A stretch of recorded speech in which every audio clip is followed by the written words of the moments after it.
Hello friends, Sam McGram doing TCGs yet again. Let's try this again. I started recording this once already and my computer decided it didn't want to anymore. So here we are, giving it another whirl. First things first, borderthangames.com. Either go there directly or use the link down below. If you go directly, use the code GRAHAMTCG at checkout for 5% off your order. I really like that shop, really like the owner, Paul. So, especially if you don't have a spot, an LGS to shop at, or you're just looking for something special that Paul has that you aren't finding somewhere else, hit him up. borderthangames.com. 5% off your order. Lets him know I sent you. Gets him some business. Win, win, win. Everybody is happy in a situation like that. So good to go. Let's do that. Now, Flesh and Blood, Dorinthea the Blitz deck. I've been talking about doing this. This isn't something that I normally dig into. Not my typical style of video. But I looked through the Blitz decks, and since Dorinthea is the hero I play, everybody's going to have their different opinions on exactly how it should work, exactly what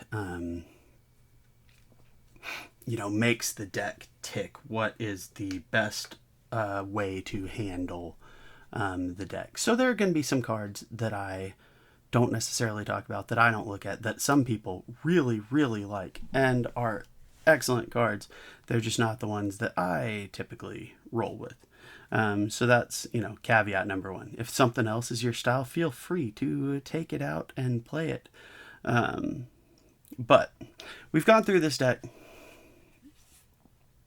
We did that. Let's see if our focus can work with us a little bit better here.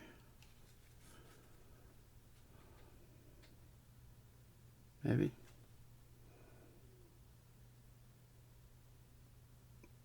No, just not feeling it today, huh? Fair enough. All right. Well, in any case, so we've got a bunch of cards here. So technically, and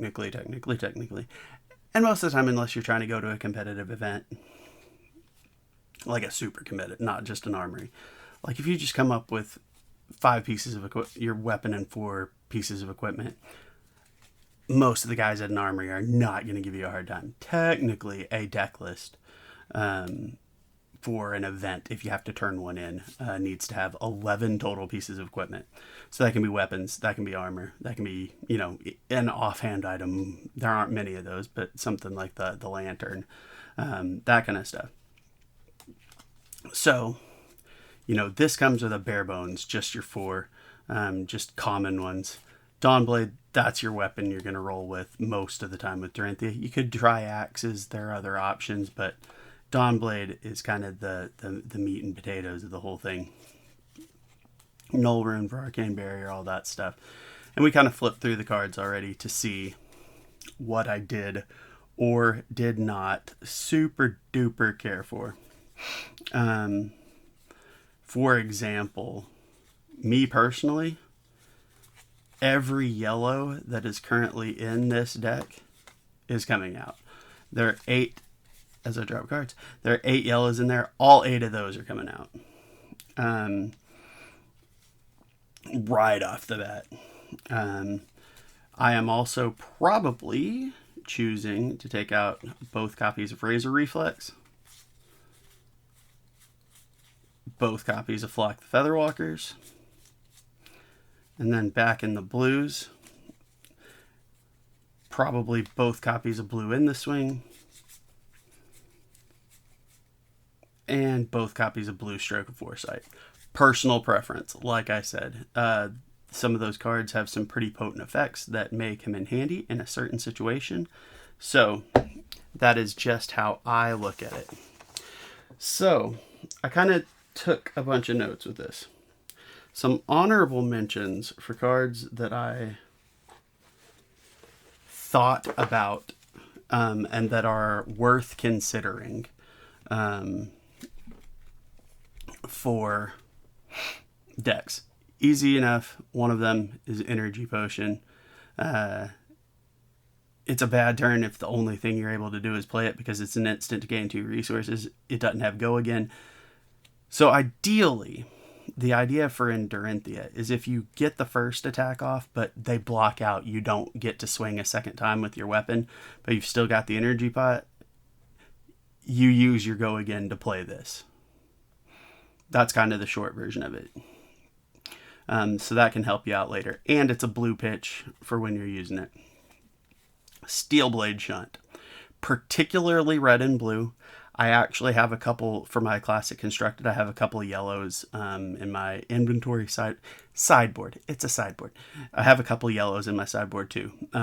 But this is a nice defense reaction. Of course, there are cards like CNC that cannot be blocked by defense reaction, so you always got to consider that. But the forte for these anyway, they cost one to play in either case. Blue is 4, red is 6. You could guess yellow is 5. But if you defend a weapon, they deal a damage back. So this has been like a kill shot for me on a couple of occasions where somebody swings with a weapon and this gets a kill shot in. It's actually kind of interesting against somebody trying to do like illusionist aura attacks, stuff like that too. Oasis Respite is a card that is popping up quite a bit, especially for like wizard matchups and stuff like that. No block, so the only way you're using it is if you're paying the 1 as an instant. But it prevents the next 4 damage that we dealt to target hero this turn by a source of your choice. If they have less life than each other hero, they gain 1. So basically you can say, and especially this is handy potentially for like UPF or looking forward to PvE as well. But because you could help somebody out that you're working with, somebody in your party as well. But this is also good for something like somebody playing Rosetta Thorn, because if they're swinging in, if they've met the requirement to do the arcane damage and are swinging the weapon, that's all from the same source. So you can play this to block out all of that. It is handy against wizard, as was mentioned, against anything with big strikes and anything where you're thinking you're going to have less health. That is kind of the idea there. Red Overpower. Blue Overpower is actually in this deck already.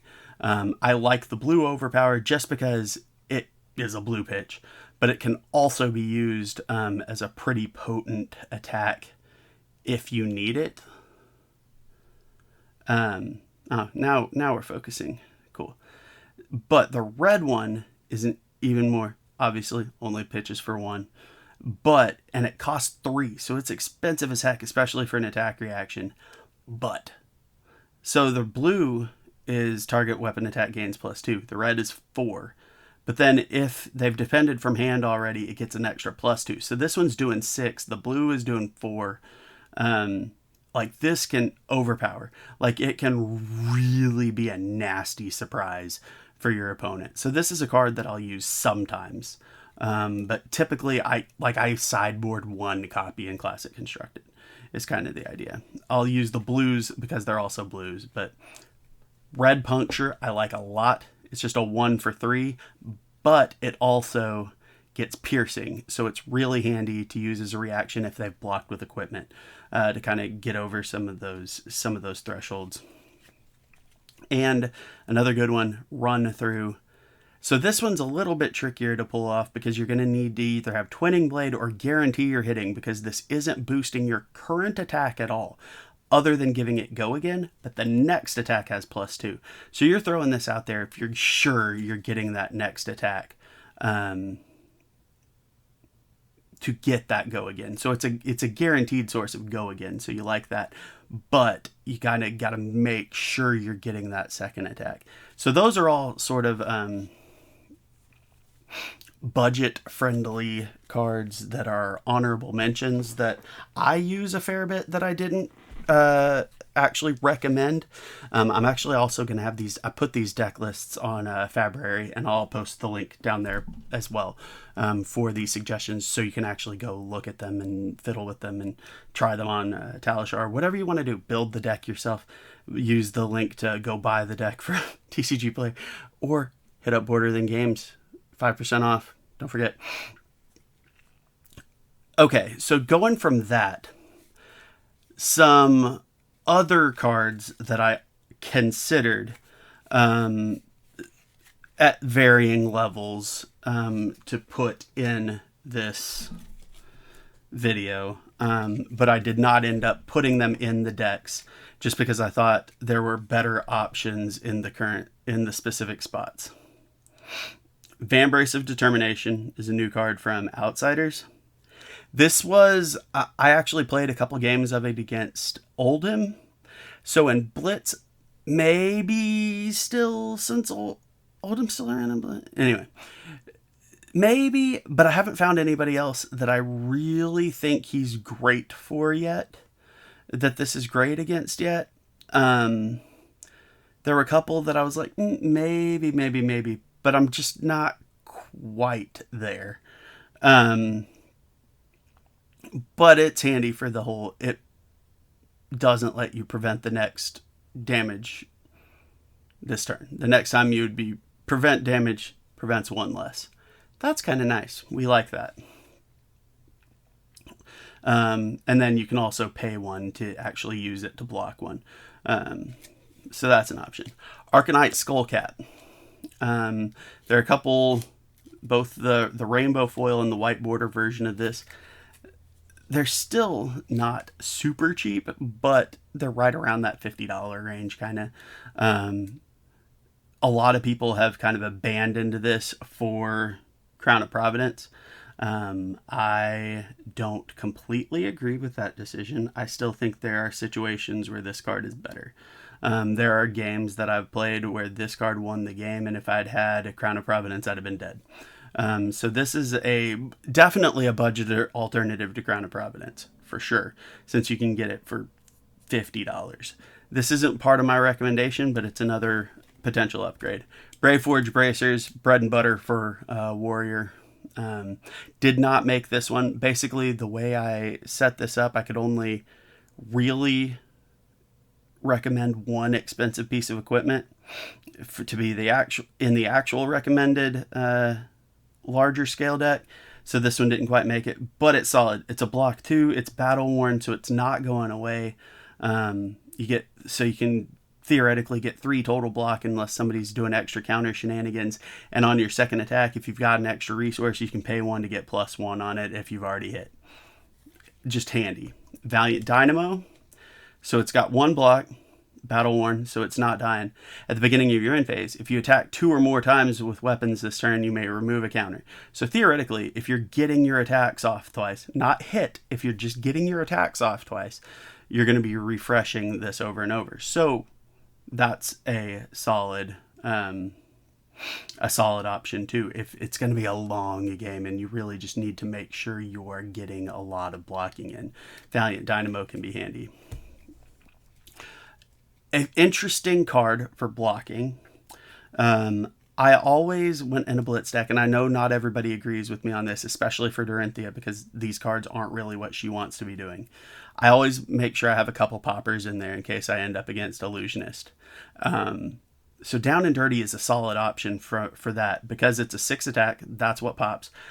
But you can defend with it from Arsenal, but it's only a 2, and that's kind of what got it out of my recommendation, but it's got some good flexibility that some of the other ones don't. Humble had the same problem. It only defends for 2 normally, but still a popper. When it hits a hero, though, that hero loses all abilities until the end of their next turn, which I kind of like.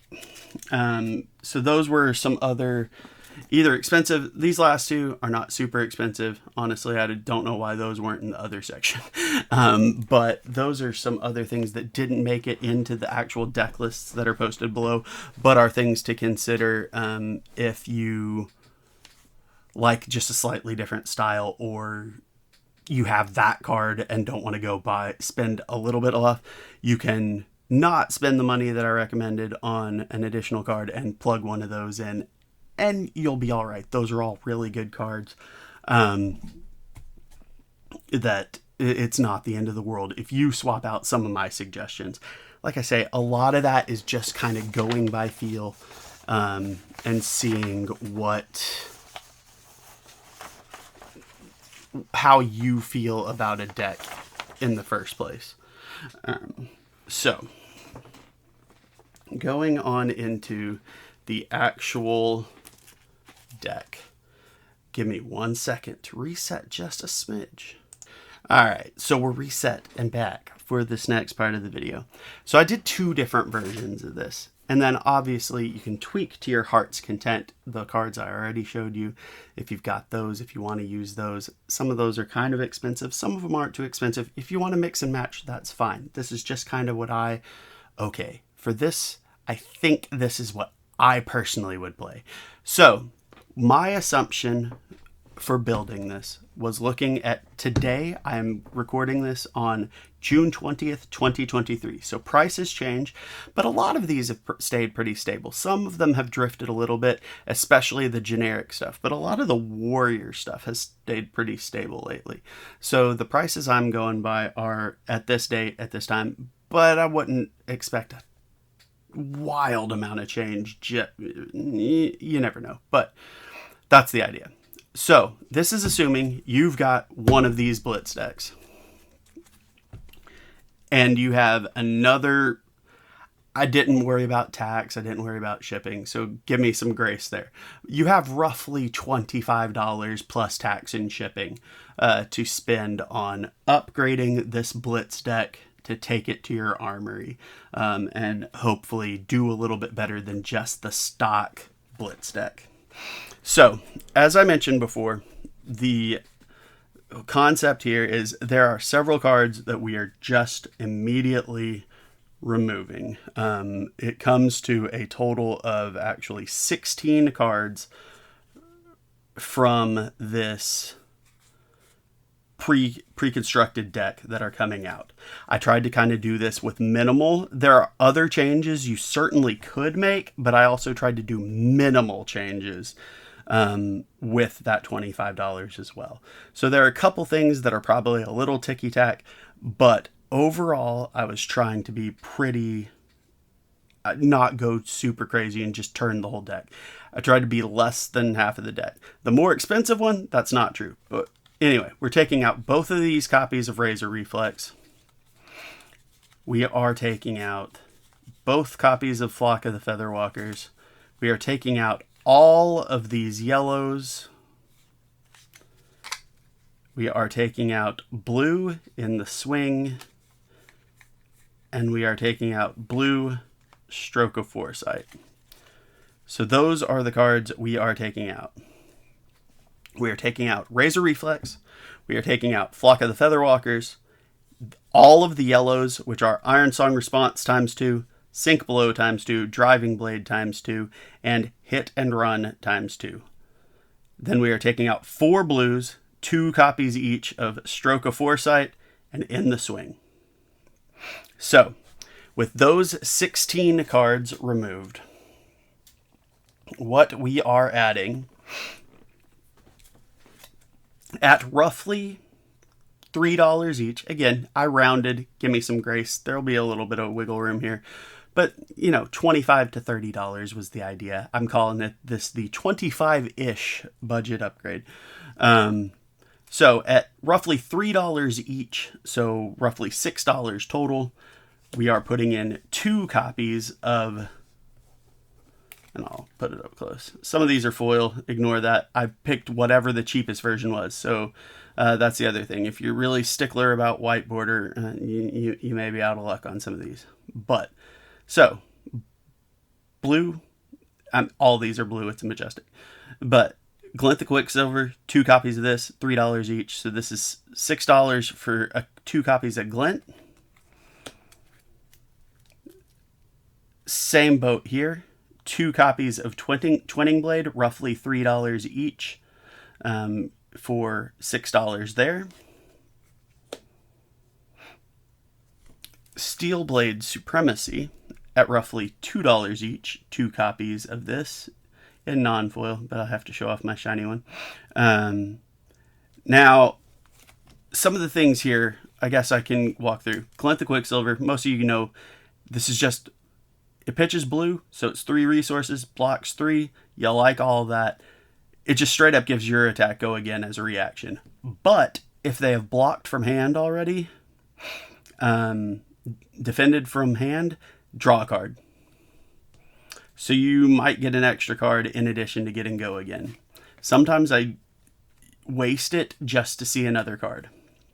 So Dorinthea's ability is the first time your weapon attack hits each turn, you may attack an additional time with that weapon this turn, right? So Twinning Blade. You may attack an additional time with a target sword this turn. So you don't have...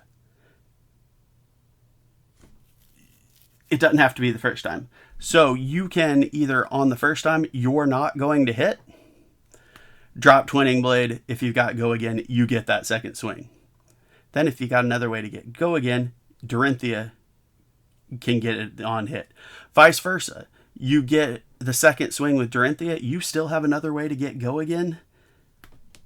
Get the go again, drop Twinning Blade, get that third attack. So it's a way to either get that second attack when you weren't supposed to, per se, or chain a third attack in there. Steel Blade Supremacy, 1, 3, you always love. So that's why we take out some of the stuff like Razor Reflex, is because it only blocks 2. We like our 3s. Dorinthea blocks very efficiently. Oh, failure on my focus today. Anyway, until end of turn, target weapon gains +2, and whenever this weapon hits, draw a card. So you're getting a boost on every Dawnblade attack, and if it hits, you draw a card. So especially if you have somehow or another enough ways to get 3 attacks and you're boosting this 3 times, you could get 3 extra cards. Like, this can make for a really nasty turn. A lot of times, sometimes if you've got a dud of a hand, just throwing this out there will get them to throw away a lot of their cards, just to make sure you don't have some way to get go again. You don't have something like that. You might get them to overblock this. It has a lot of value, both actually potentially being a thing that boosts your damage, gets you extra cards, but also a bluff. It is a very good bluff. At $1 a piece, 2 copies of Singing Steel Blade. Remember, Blitz, so you are limited to 2 copies each. If you want to extend this to a CC deck, so far every card I've shown you is going to be a 3 of, including this one, Singing Steel Blade. So this is a reaction, 1, 3. You like that? It's a yellow, not always what we're going for with Dorinthea, but some of the cards, you just got to make it happen. And some of the cards, you just got to hope that the focus catches up with you. There we go. So all this does, on its face, is boost an attack by 1. Which, whatever, that's not great. Every now and then it'll put you over the edge, but it's not great. But its reprise effect is if they've blocked, search your deck for an attack reaction card, banish it face up, shuffle your deck. You may play it this chain link. So, what you're doing here is putting it up over something, or getting yourself in a position where you can go get a Red Iron Song response or something like that to push it over the edge and get that attack through. Or, you know they've already blocked, you know this is going to put you over, you think you've got it, go for Glint the Quicksilver, get another card in your hand, maybe that gives you the boost you need. In any case, this is an extremely versatile attack reaction. The only thing is they've got to block for it to really work.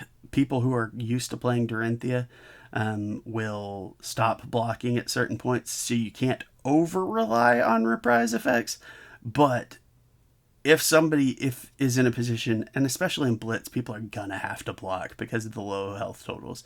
If you know people are going to have to block, this is a really, really helpful, versatile card.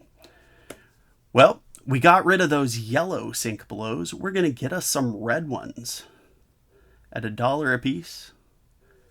They block 4, and you can cycle a card, take another card from your hand, put it under your deck, and draw a new one.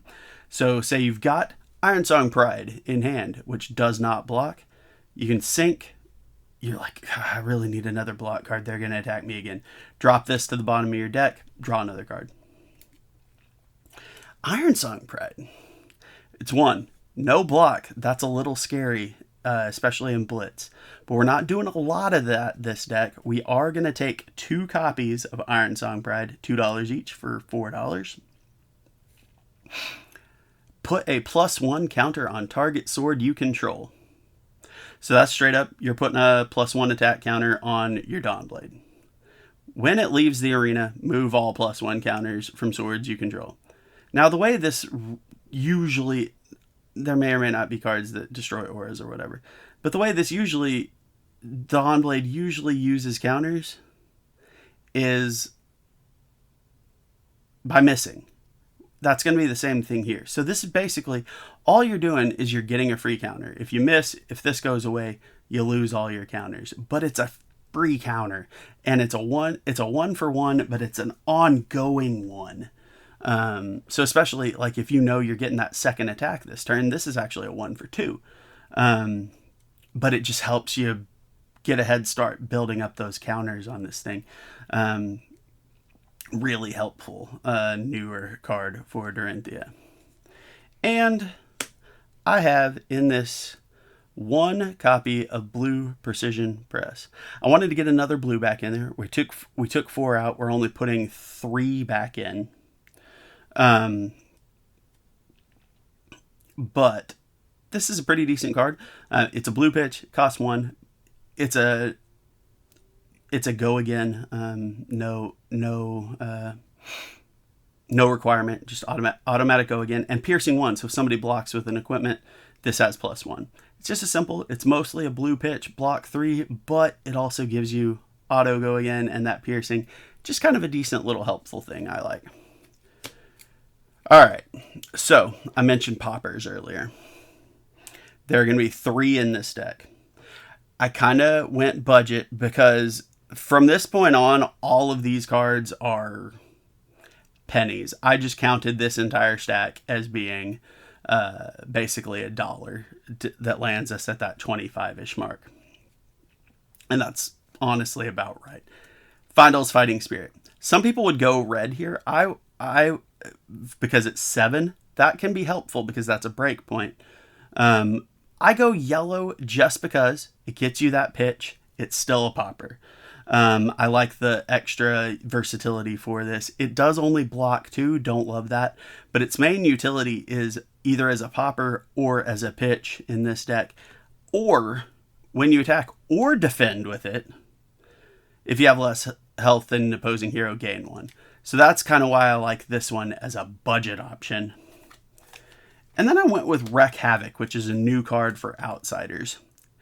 Defense reactions can't be played against the chain link, so we're looking again at kind of a mini Command and Conquer. When it hits a hero, turn a card in their arsenal face up, then destroy it if it's a defense reaction. So you're not just that, you're also potentially, you're not going to get to use this later either.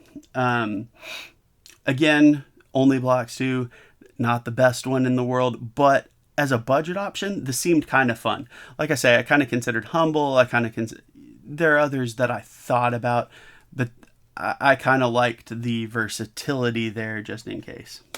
So we went with a whole bunch of cheap equipment. Not all of these are the cheapo common versions. I got a few foils and I think just rainbow foils, but I got a few foils in here. But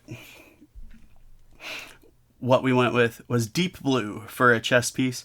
As you remember, chest and head were both the null rune pieces in the stock deck. And we had Gallantry Gold and Refraction Bolters, which you're going to be playing Bolters 90% of the time. Unless you are upgrading to Valiant Dynamo, you're going Bolters with Dorinthea. But Deep Blue, put a card from hand on bottom of your deck and destroy it to gain 3 resources. Go again. Just a decent emergency resource option. Blood Drop, Brocade, I don't know. This is an instant. Destroy it to gain 1 resource. Activate it only if you have dealt or been dealt combat damage this turn. So this isn't going to be super helpful to you against Arcane. Like Deep Blue will be a little bit more helpful against Arcane.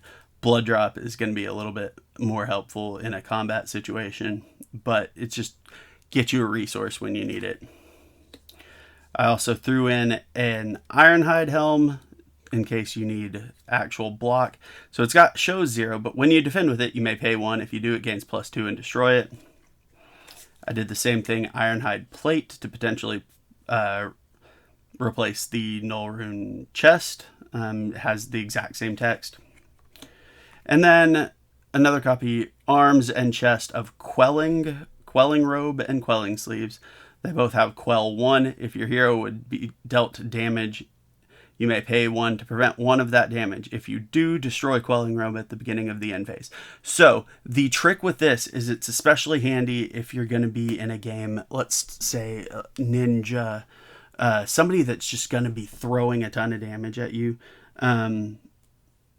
It's also an option against the Arcane again. Because once you've done this, it doesn't go away until the end phase. So you can keep paying 1 per attack, but you can keep paying the quell cost to keep using it once it's been destroyed, once it's been triggered, to prevent more of it. So it's just kind of a handy thing. I like that for some of our, potential extra stuff. So these are the things we are adding for kind of that $25. The one below that's listed as like the $25-ish Dorinthea upgrade. Just a few pieces of equipment, nothing overly fancy here. The budget mostly went here. But that is kind of the idea there. I'm going to fiddle with this a little bit and kind of play with it too. I'm curious to see how it actually performs. This is not a meta deck. But if you've got the Blitz deck, this is a fairly easy, these are a lot of these, the only arguable maybe not is Iron Song Pride and kind of Sink Below. But most of these, they're going to be staples in any version of it. You go CC or Blitz. So if you just want to take that first step, try the deck out.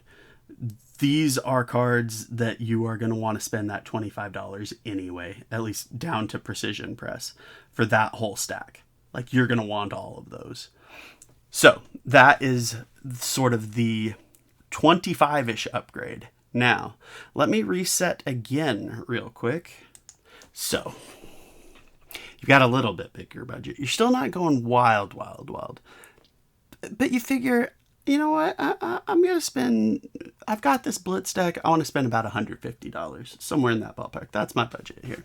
So, there are a couple things. This one is a little bit different. There are some items from the original one that don't make it here. So, this isn't necessarily directly intended to be a, hey, here's your next step. But you could clearly do that too. Most of the things that this takes out are not super expensive. Honestly, this version came in a bit under $150 from the pricing I did, so you could still buy all of the things that don't make it just to see if you like them and swap them out. The biggest thing that is not in this version that may be a mistake, that may be worth kind of fiddling with it and seeing if you like it over a couple of the other new cards, is the Iron Song Pride that adds the counter. That is the one thing to consider as possibly bringing that back in instead of, I'll specifically kind of reference the cards that I think it might go in over later on. But based on this version of it, you could still fit those in the budget in addition to this and have them inside that $150. So here goes. The biggest 3 changes are coming right off the rip. So all the equipment we added last time was pretty cheap equipment, right? We're just going to start with the equipment this time, because one of the most expensive things we're adding, I chose with all, like I said, all those other pieces of equipment. There were things we could add, things we couldn't add. Like just none of those cards were going to be in the budget. Talking about, Skull Cap, talking about Van Brace, talking about the Brave Forge bracers, that could have fit in this budget. So if you've got one of those already from a pack that you pulled it, or whatever the case may be, and you want to use that instead of this particular piece of equipment, I get it, do your thing. But I chose Courage of Bladehold as a $21 in the cheapest forms. $25 is the next one. So it's pretty close all around. So it blocks 2. It's got temper. So the second time when you only block 1 with it, it goes away. So you can block with it, or you can block 2. And as an action, you destroy it, and your sword attacks cost 1 less this turn. If you're doing a turn where you're going for a multi-swing turn, that can be super valuable. We got a second majestic piece of equipment this time. This one much cheaper, actually only coming in at $1. Is Helm of Sharp Eye. If you get a Skull Cap, you really don't need this. Some people will say to leave it in anyway. You probably could, because there are a couple of these other pieces of equipment that you're probably not going to be needing. So you could leave it in there as an option. It is blocks only 1, but it's battle worn, so it doesn't go away after you block. Pay 1 to destroy it. Banish the top card of your deck. You may play it this combat chain. Activate this ability only if you control a weapon with attack greater than twice its base. So Dawnblade's base is 3. You got to be at least 7 to get this to work. So that's kind of a little something. That's a little wild, but it can also be super handy in the right situation. So I went with that for an upgrade. And then our friend Deep Blue is back. Ironhide Helm is back. Quelling Sleeves are back. And Blood Drop Brigade are back. Either Blood Drop or Deep Blue, Quelling Sleeves, or Ironhide, any one of those could go away for like a Skull Cap, for bracers, for whatever. Courage, even in CC right now, it comes out maybe for Wizard is about the only time it comes out. Otherwise, that's usually my go-to chess piece. That's why it's here. It is one of the Mr. Automatic cards for me. Arguably, you could say the same thing about Brave Forge bracers, but since this one was a little bit cheaper and let us get a little bit more range for our money, that's why I made it this pick for this particular version of this deck. One thing I forgot to tell, but this is a perfect time since we are getting into the actual cards in deck now.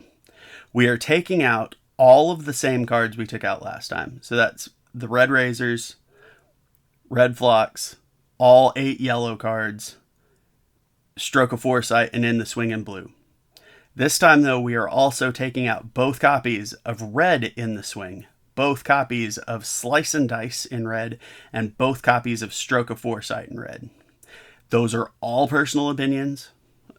Stroke of Foresight, Slice and Dice in particular is a card that I want to give some try, but I haven't yet. So those are all good cards, but those are the ones that I kind of was like, let's fiddle with something else, because they're cards that I am personally more comfortable with.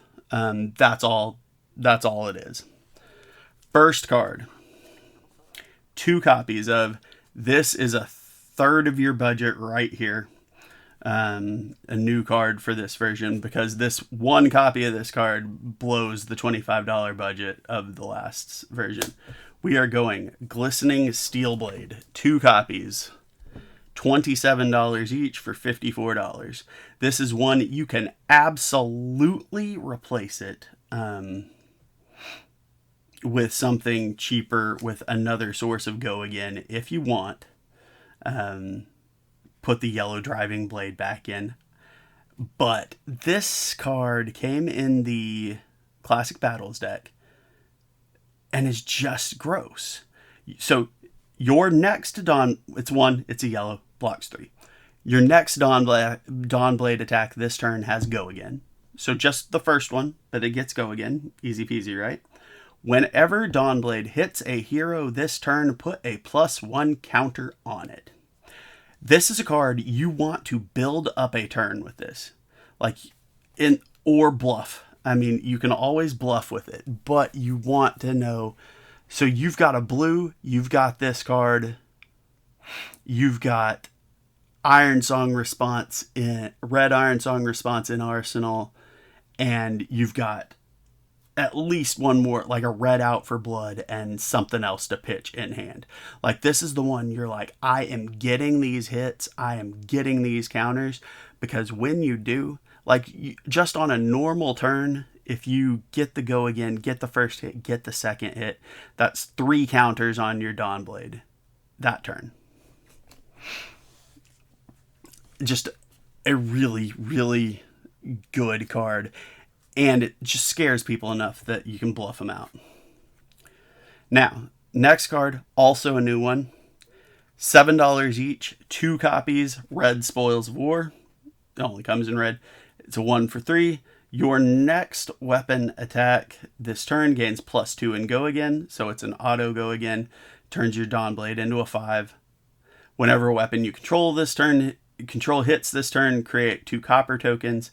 So I don't use the copper often. Every now and then there's an emergency situation where it pops up that you're going to use that copper.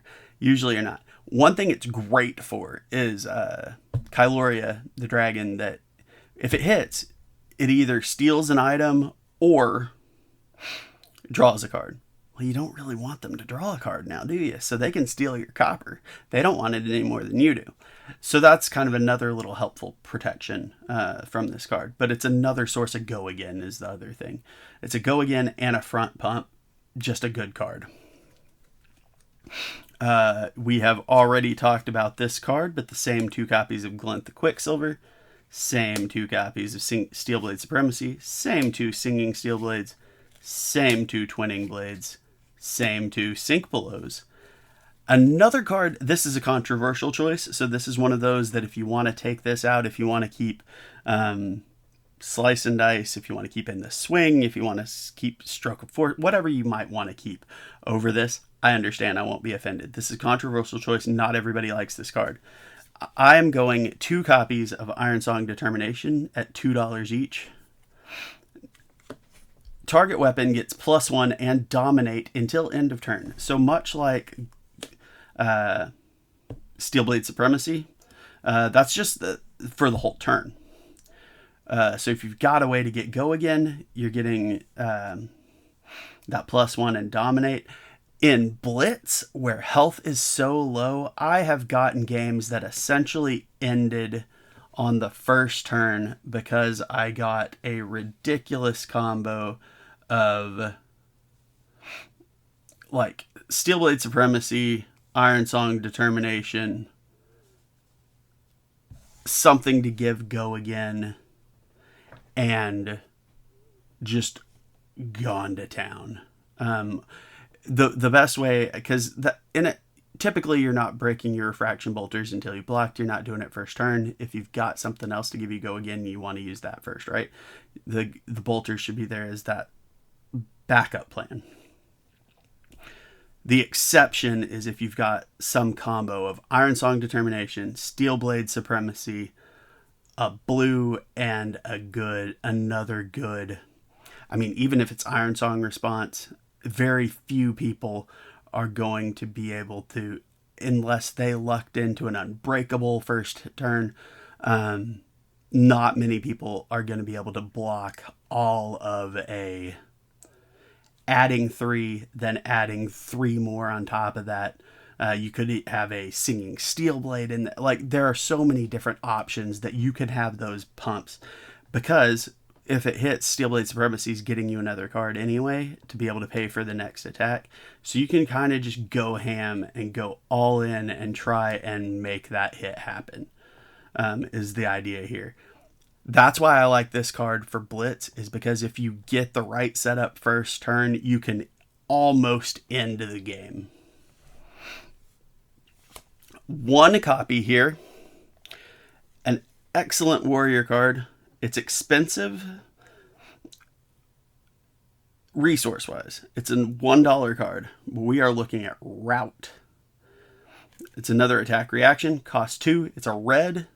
Blocks 3. But target weapon gets +3. Alright, 2 for 3. That's fine. But the reprise effect is, if the defending hero has defended with a card from their hand this chain link, you may return target non-equipment defending card to its owner's hand. Hey, you blocked with this card that I know you won't be able to pay for next turn, but it's blocking for 3. And I can get a pretty big gap in the block if I send it back. So I am going to have fun. Bye-bye. That's what this card is for. Usually it is kill shots, but every now and then you're just going to be able to use it to kind of get a glistening steel blade, get counters for that. It's usually the kill, but you can also just use it in strategic spots to get through on an attack you need to. Don't be afraid to block with it either, though. It's a 3 block. It's a red pitch. Block if you've got to, but it can be a really handy kill shot. 2 copies this time instead of 1 of Blue Precision Press. We talked about that last time. It's that Go Again and Piercing. Now, our poppers this time are another thing that we have upgraded. All 3 of our old poppers are gone. First new popper we're going with is from Outsiders, Amnesia. It's a 2 for 6, blocks 3. So that's the same kind of, we actually like that this blocks 3 instead of 2, like the ones we are taking out. So it's more helpful against people that aren't running Phantasm. When this hits a hero, cards and tokens they own lose and can't gain names until the start of your next turn. That's not crazy good necessarily, but especially against Ninja, where there's so many combo kind of things, this could mess with their day a little bit.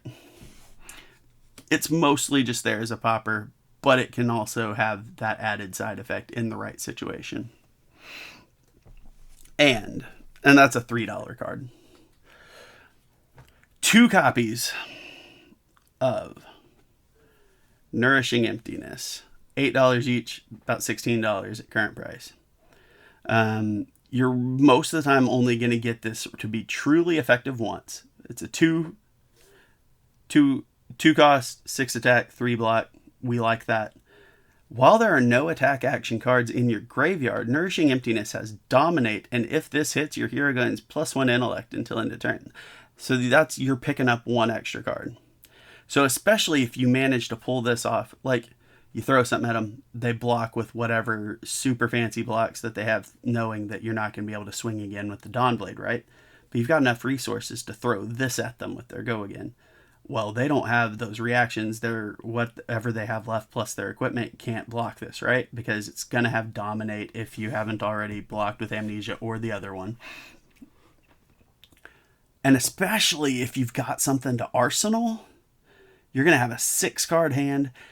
You can block a little extra if you have to, or you can just hold on and just have a awesome hand. This is just a really fun card. It's a popper if you need it too, but also this doesn't say if this hits a hero. So the other flip side is if you are playing against dragons, especially if they get a big one out there, this card can still trigger attacking a dragon. So keep that in mind as well. So those are our second deck. That's the more expensive, the $150 upgrade, as I called it. So that's kind of where I went with that. I thought that was a pretty decent spot. Like I say, both of those lists are down there. Now, there are a couple of other cards we've kind of gone over. I showed y'all some of the other options that could be in budget to fiddle about with. These are absolutely not in budget for either of these, but they are cards that, in addition to the ones earlier, if you're really going on it, especially if you're building CC, but you're starting to find your budget a little bit more, you've got the money to be able to spend on some stuff. These are the ones. So Crown of Providence, I mentioned that for sure earlier. I still use Skullcap more than Crown, but a lot of people swear by this. It's super handy in a bunch of different decks. It's basically a block and then do Sync Blow, but you could also clear your arsenal and then draw another card if you've got stuck with a bad arsenal card. It blocks 2 and then Blade Break, so it's a one-time use. But that's really pretty strong sometimes. It's like a $200 card. So at the cheapest. So it's not going to be in everybody's budget, but it is a card to look out for if you're really, really starting to expand. If you're going into CC, or if you are just really like, I'm going to be really competitive with my Blitz, this is a card to look at instead of some of the other equipment. Like I say, Bracers, Van Brace, and Skullcap, you're still looking at those, maybe even before that. Another one that is in the couple $100. This one will be no surprise. You're really going to want this against Arcane, Find-All Spring Tunic, probably the most iconic Flesh and Blood card at this point, even over the Fableds. But at the start of your turn, if it has less than 3 energy counters, put 1 on it. As an instant, you may remove 3 to gain a resource. Blade Break, if you block the 1 with it, it's gone. But theoretically, if you hold on to this most of the game, you could get a bunch of resources out of it. It's not as important in Blitz. You are very rarely going to get your money's worth out of this, so I would not go out of my way to buy this for Blitz. I would use one of the budget options instead. Another one that I didn't talk about was the Blossom of Spring is another option that's a decent one to kind of support this. If you're going CC, you probably want this. Otherwise, for Blitz, don't go out of your way, I don't think. And the other classic popper that's always between $75 and $100 a card now. If you can get it, great. If not, I don't think you necessarily need to go out of your way for it. I think the other poppers that I've talked about in the video already can get you there without feeling like you've got to buy this card. It is a very good card, Command and Conquer. Defense reactions can't be played against it. If it hits a hero, destroy all cards in their arsenal. I mean, that's a pretty powerful effect, both of those. 2 for 6, blocks 3. Again, it's one of those cards, if you pull them, play them. Replace Amnesia with it, whatever you're feeling like. Throw it in there for Classic Constructed. But unless you just like it and your budget's there, don't go out of your way to go find this card. You can use other cards. I would, for this Blitz, I feel like I would play Nourishing over it. So just, don't go wild. Just, everybody talks about Command and Conquer or whatever. You don't have to go out of your way to find this card. You can make a card that's 1/10 the price work for Nourishing Emptiness, sometimes more effectively. So don't worry about that. But anyway, I hope you've enjoyed this. This is way longer than I honestly thought it was going to be. I ended up talking through this way more.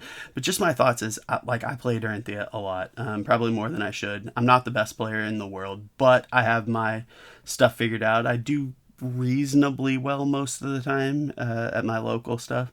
I do okay online. You know, I'm not a top level competitive player or anything like that. Don't get me wrong. But just looking at this from a competitively casual player, I guess is the way to put it. Looking at how I would look at it, if you're just, I want to try this deck, I kind of want to buy some cards, but I don't, at a couple different levels, and then just knowing what else is out there in case you want to go further than that is the idea here. I really hope you enjoyed it. I kind of had a fun time putting together. I've been thinking about it for a while, and I really hope that somebody finds it helpful and just has a good time with it. Playing some Dorinthea. I really like Dorinthea. I like the deck. And honestly, the Blitz deck was a pretty decent product. I kind of want to just have an event where we just play stock Blitz decks, and I'll come run this deck all day, every day for that. I don't have a problem with that at all. But just in case somebody was wanting to get a little bit more competitive than that and kind of start easing in at various levels is the idea here. So thank you so much. I really appreciate it. I hope you enjoy it. Like, subscribe, comment, all that jazz. Tell me if I did a good job. Tell me if this was garbage. Let me know what cards you think I should have put in here that I didn't, what cards you would take out and swap out. I'm always interested. I'm all ears to see what people have. I read, anytime I see a video about Dorinthea, I'm watching people's deck decks, and I don't always agree with them. I swap stuff out for my pet cards all the time. So do the same. But just let me know what you think. I'd be really curious. This was kind of a fun new thing that I've been wanting to do. So here we are. In any case, thank you so much. I will try not to take up any more of your time. Again, links to these deck lists down below if you're wanting to take a look at it, buy them outright, or just use them as a guide from a Blitz deck you already have. And hit up borderthangames.com, following that link that's down there too, to build that deck if you would like, and get 5% off that order. Thank you so much. I really appreciate you spending some of your day with me here. Have a great rest of your day. Bye, y'all.